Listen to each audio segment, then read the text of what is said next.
우리가 믿는 하나님은 하늘 어딘가에 존재하시면서 우리하고는 상관도 하지 않는 어떤 막연한 전능자가 아니라 우리가 믿는 하나님은 우리의 영존하신 아버지인 거예요. 그런데 우리의 영존하신 아버지가 우리와 함께 하시기 위해 사람이 되신 임마누엘 하나님을 믿는 겁니다. 우리가 믿는 하나님, 우리를 너무나 사랑하셔서 자신이 친히 혈과 육으로 오신 거예요. 우리의 죄를 대신해서 자신이 속죄 제물로 죽으시는 거예요. 그래서 자신의 사랑을 확증해 보여주신 겁니다. 왜? 그분이 우리의 영존하신 아버지시기 때문에. 그래서 로마서 5장 8절에는 우리가 아직 죄인 되었을 때에 그리스도께서 하나님이 사람 되신 분을 의미하는 거죠. 하나님이 사람 되셔서 우리를 위하여 죽으심으로 하나님께서 우리에 대한 자신의 사랑을 확증하셨다. 그리고 히브리서 2장 14절에는 자녀들은 혈과 육에 참여하는 거로 저도 또한 아버지도 또한 영존하시는 아버지도 또한 같은 모양으로 자녀들과 같은 모양으로 혈과 육에 참여하시면 저가 자신의 죽음을 통하여 사망의 권세 잡은 자 곧 마귀를 멸하시며 죽음을 무서워하여 평생 동안 매어 종로를 타는 모든 자들을 놓아주려 하심이니라. 제가 오래전에 어떤 미국인 교회를 한번 방문했는데 그 목사님이 이제 설교를 하시는 중에 이런 예를 한번 어떤 재판장에 한 소년이 먹을 것을 훔치다가 잡혔어요. 그래서 이제 재판을 받게 된 겁니다. 재판관이 이 소년의 죄를 듣고 선고를 내리는 거예요. 소년은 분명히 남의 것을 훔쳤기 때문에 거기에 대한 보상으로 이제 벌금을 내야지 되는 거예요. 그래서 벌금을 판결을 내리는데 그 벌금을 내지 못하면 얼마간 감옥을 살아야지 된다고 판결을 내리는 겁니다. 이제 그렇게 판결을 내렸는데 이 소년이 그 벌금을 갚을 능력이 안 돼요. 그러니까 재판관이 자기가 일어나서 판사의 옷을 벗어요. 판사의 옷을 벗고 내려와서 그 소년을 대신해서 벌금을 내는 거예요. 벌금을 내고 다시 재판관 가운을 입고 자리에 앉아서 이 소년이 벌금을 냈기 때문에 이제 자유의 몸이 되었다. 그러면서 오래전에 제가 들었던 그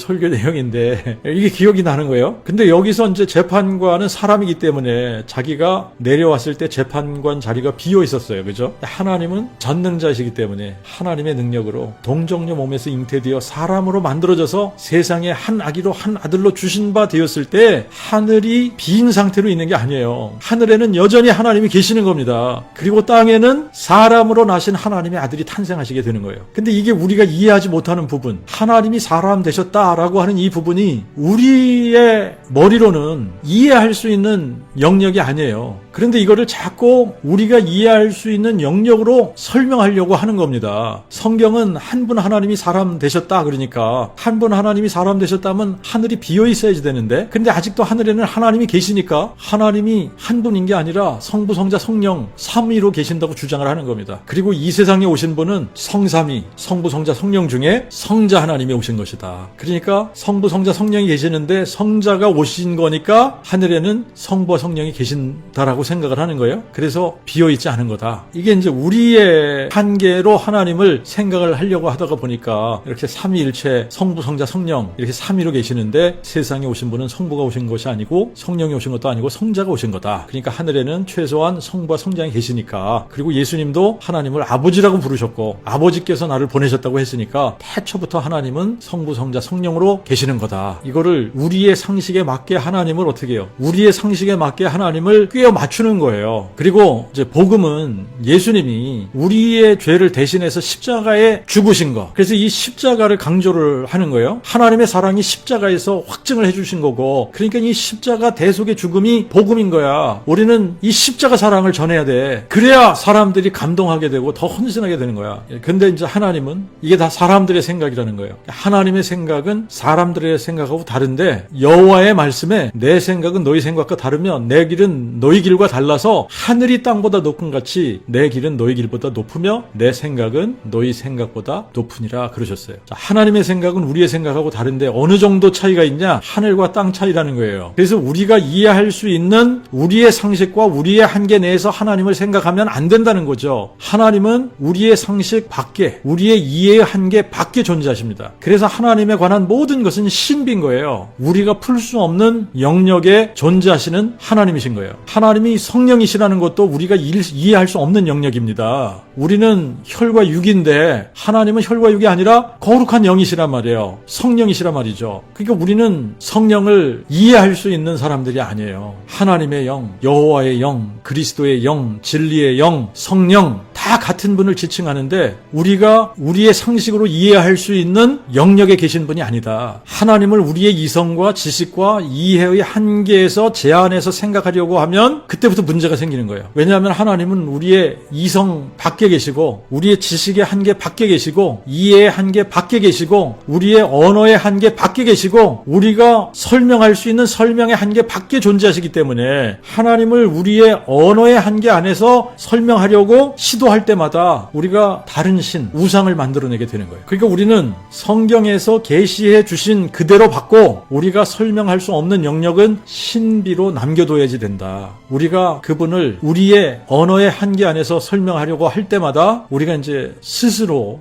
무슨 짓을 하는 거냐면 하나님 놀이를 하게 되는 거예요. 하나님은 한 분 여호와신데 여호와 외에는 다른 신이 없다고 성경은 단정 짓거든요. 이거는 신구약이 다 동일하게 하나님은 한 분 여호와시다. 여호와 외에는 다른 신이 없다. 하나님은 한 분이시다. 성부, 성자, 성령 이런 식으로 존재하시지 않는다는 거예요. 그냥 한 분 여호와시고 여호와 하나님이 기묘자시고 모사이시고 전능자이시고 영존하시는 아버지시고 그분이 평강의 왕이시고 그분이 이스라엘의 왕이시고 그분이 만왕의 왕이시고 처음과 나중이시고 시작과 끝이시고 이제도 계시고 전에도 계셨고 장차 오실 자이시고 모든 것을 감찰하시는 엘로이이시고 모든 것을 충족하게 채워주시는 엘샤다이이시고 그분이 지존자 가장 높으신 엘엘론이시고 그분은 영존하시는 엘올람이시고 그분이 만군의 주 여호와 사바옷이시고 그분이 우리의 반석이시고 그분이 우리의 구원이시고 그분이 우리의 산성이시고 생명의 떡이시고 하나님의 어린 양이시고 우리의 친구이시고 우리의 신랑이시고 우리의 주님이시고 그분이 교회의 머리이시고 한 아기로 한 아들로 주신 바 되신 예수 그리스도이시고 임마누엘이시고 그분이 진리시고 그분이 길이시고 그분이 부활이고 생명이시고 그분이 하나님의 아들이시고 그분이 다윗의 뿌리요 다윗의 자손이신 것이다. 어떻게 한 분 하나님이 하나님도 되시면서 사람도 되실 수 있냐? 신비인 거예요. 어떻게 영존하시는 아버지가 한 아기 한 아들로 주신 바 되실 수 있냐? 신비입니다. 신비. 어떻게 다윗의 뿌리가 다윗의 자손이 되실 수 있냐? 이것도 신비예요. 아무도 설명할 수 없습니다. 어떻게 한 분 하나님이 땅에도 계시고 하늘에도 계실 수 있냐? 신비입니다. 신비. 어떻게 한 분 하나님이 아버지도 되시고 아들도 되실 수 있냐? 그러면 자기가 자기 자신에게 아버지라고 부른 것 아니냐? 신비라니까요. 신비라고요. 하나님께서 행하시는 모든 일들이 사람의 눈에는 신비하지 않은 것이 하나도 없습니다. 창조가 신비이죠. 성육신, 동정녀 탄생, 이게 신비예요. 이 땅에서 예수께서 행하신 모든 일들이 신비입니다. 십자가 고난이 신비고, 부활이 신비고, 승천이 신비고, 재림하시는 사건도 신비고, 하나님께서 행하시는 모든 것은 우리의 눈에는 다 신비인 거예요. 그런데 그분에게는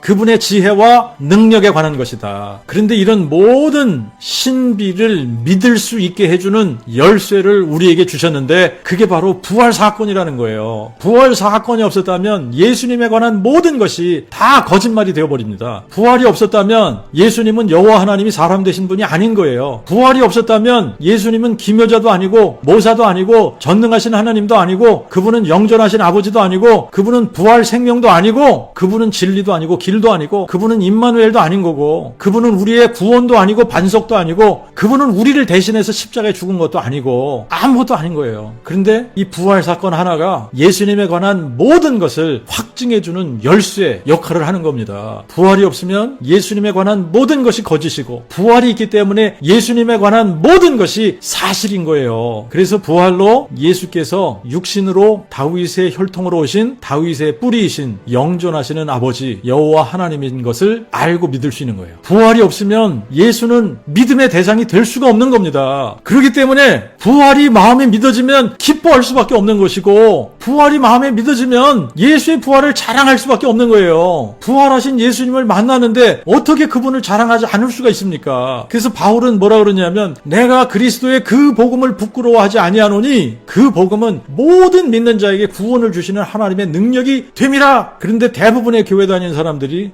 복음을 부끄러워하고 있다. 이유는 단순한데 그 복음이 뭔지를 모르는 거예요. 부활하신 예수님을 만나지 못한 거예요. 그래서 예수님이 누군지 모르는 거예요. 그래서 복음을 부끄러워하는 겁니다. 근데 그 복음을 모르면 다 예수 잘 믿는 기준이 뭐냐면 종교적인 열심이 있고 또 다른 사람들에 비해서 선하게 잘 그렇게 살고 그러면은 예수 잘 믿는다고 그렇게 생각을 하는 겁니다.